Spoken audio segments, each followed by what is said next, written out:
When I speak about faith, to me, I speak about community.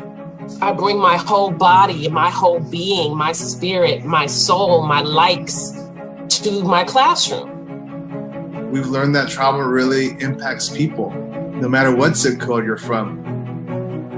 We need more TRCs, more spaces where we can go in and be together in community and unity and actually heal. It's important for us to keep peeling the layers around how all of us are conscripted into these economies of trauma. We live in an environment that's controlled by gangs and racial politics. As the revolt goes on and we are crying out as an African-American community and the Latino community, the brown community, the Black community, we're saying, hey, see us, hear us, we're in pain. Once I realized and started learning about what healing could look like and what hope could look like, I knew that that's what I wanted to do. Developing our voices, developing our stories, shaping narratives that truly accurately represent the life of a survivor. Quitting is not an option.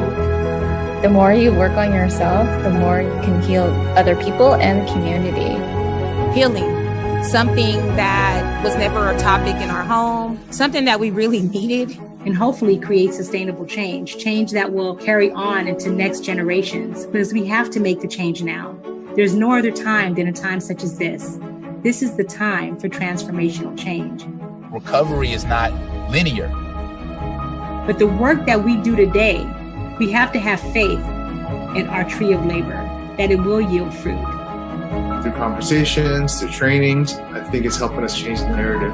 So it's really about knowing what you need. It's about knowing when to rest and when to push, and to push successfully.